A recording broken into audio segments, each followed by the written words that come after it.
Here you go, Sid. 4.5 large. I'm knocking out Gambone in the 5th. I've spent so many years taking dives that people forgot. Well, tonight, the Falco, them, they'll never forget tonight. All there? Yeah, Sid. It's all there. Throw it in the bag.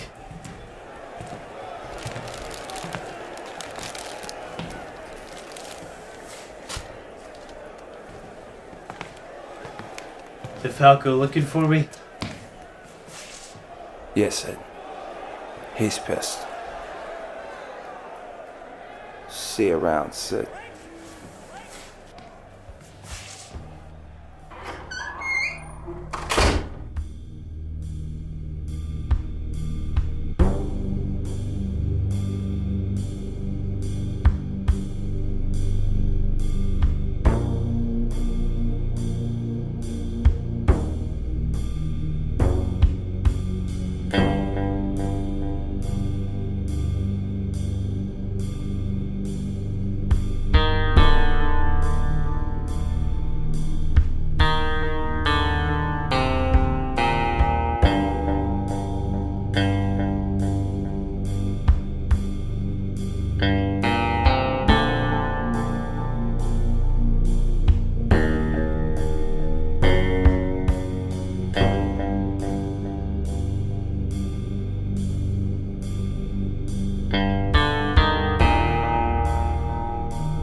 Ugh.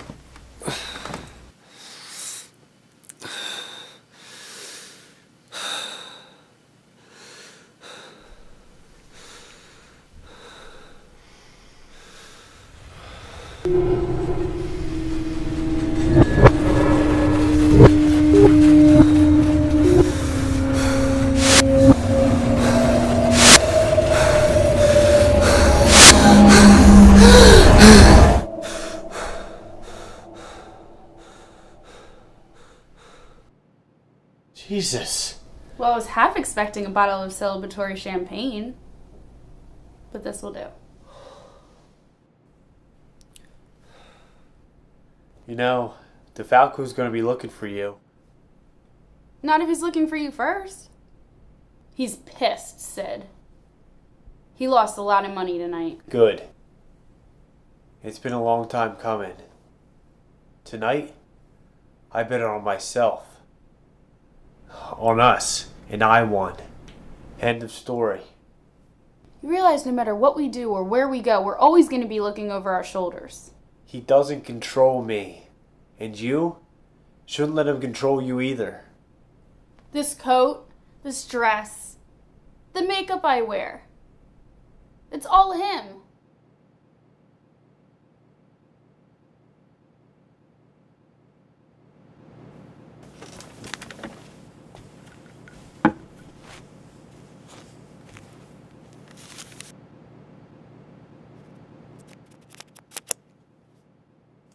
I can't believe we're actually doing it. Any place you're looking to visit on this extended vacation of ours? Somewhere warm. Somewhere I can feel the sand beneath my toes. Jersey's that way, if you want to feel the sand between your toes. I believe I said warm.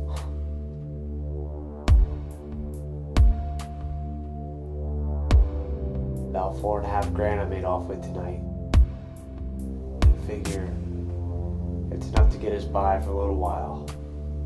At least until we land on our feet. So, was crossing the Falco the way you did because you wanted a comfortable life with me? Or you were tired of being on the take for so long you felt like you had something to prove? What is there to prove? I know what kind of fighter I am. So why not throw the fight? Do we really need that money? I'd rather be rich and running scared with you than be broke, beaten, and alone. How about just broken, beaten then? Not alone. What would this be then? Good.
Come on, Claire.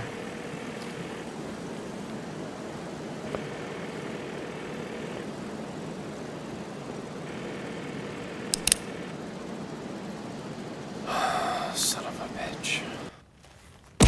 No!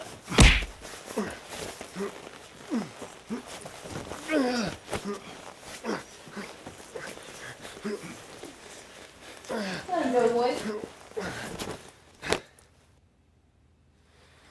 Hello, Mr. Watts. I'm Miss Graves.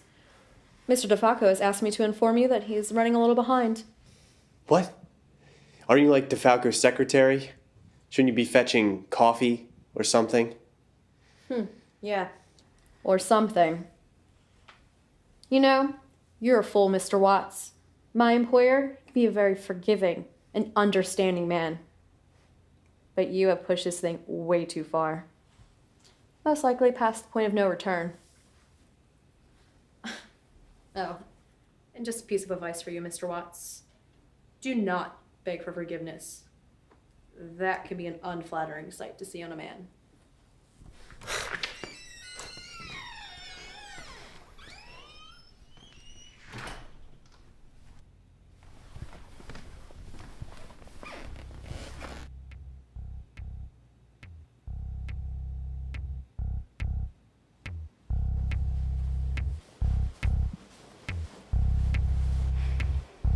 Hello, honey.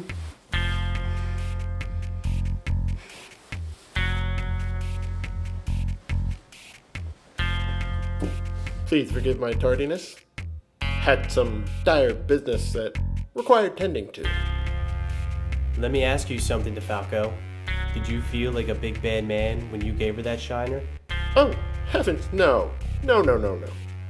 I didn't do that. No. I asked Tommy to do that. Easy there. Easy. You clearly have the wrong impression of me, Mr. Watts. I'm no fighter. Not nearly the animal that you are. No. I've fashioned myself as a bit of an entrepreneur of many enterprises, one of which being the hospitality industry, as evidenced by this lovely establishment you find yourself in this afternoon.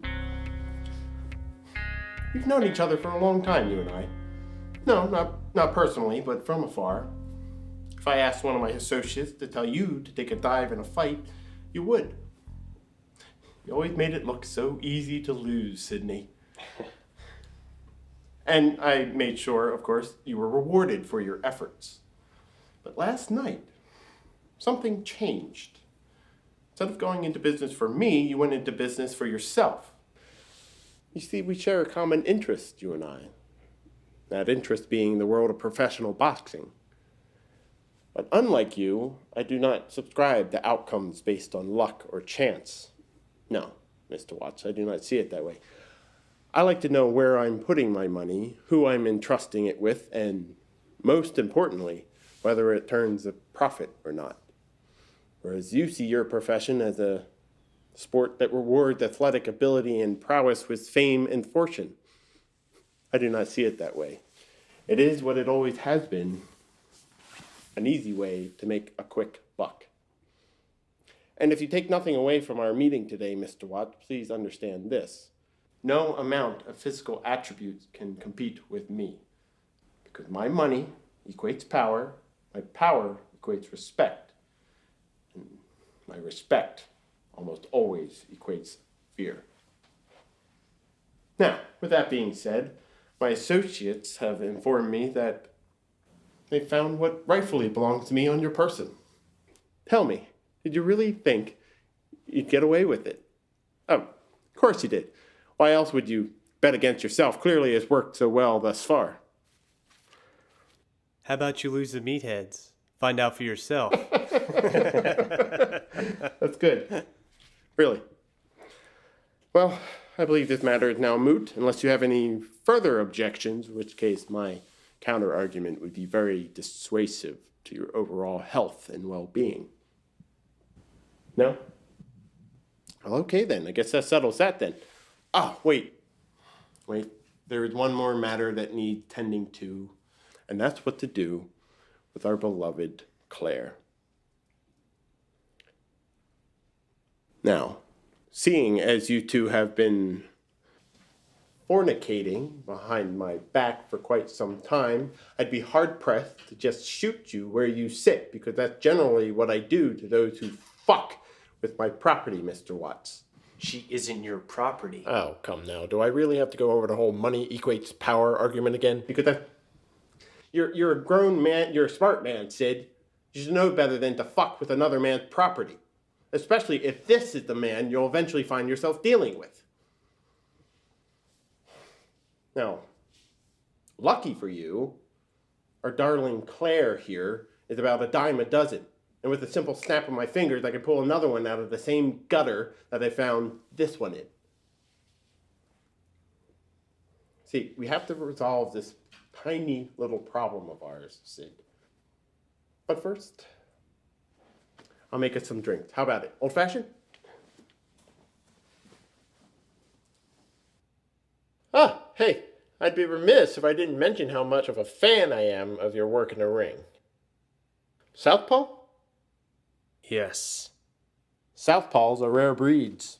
When I was a child, my father owned a rare breed of dog. It was a Finnish Karelian bear dog that, coincidentally enough, we named Southpaw. You see, this particular breed of dog is very popular among big game hunters, which my father was. So, when I was about 10 years old, on my 4th or 5th hunting trip with father, Southpaw gave chase to a family of deer deep into the woods. I chased after him, and 3 minutes later, I hear this sound of bone snapping, followed by this pitiful yelp. I'll never forget this, but there's Southpaw, one of his front paws caught in a bear trap. So I yell for father, and together we pry open this trap to reveal our beloved dog's front right paw all mangled and bloodied. He was crippled, weak. Once a hunter, now a mere shell of his former self. What's your point? Do you love this woman, Sid? Yes, I do. Are you willing to give up your livelihood to be with this woman? Yes. I don't think you understand the question. Are you willing to give up your livelihood, to sacrifice your career, to be with this woman?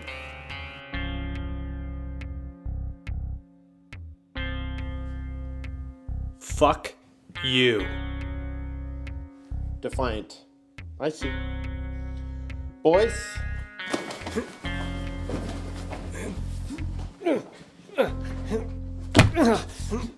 Come on, Sid. Fight. Look how pathetic you've become. Is she really worth all of this? Huh? Tell me! Go to hell. Okay, then.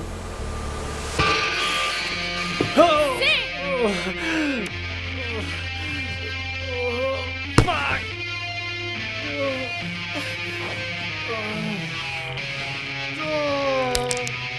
How does it feel to be weak, Mr. Watts? Must be quite an unpleasant feeling. Let's go.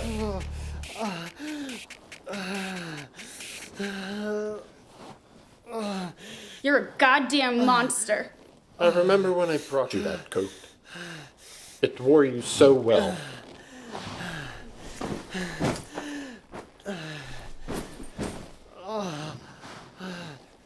Such a waste.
Bye.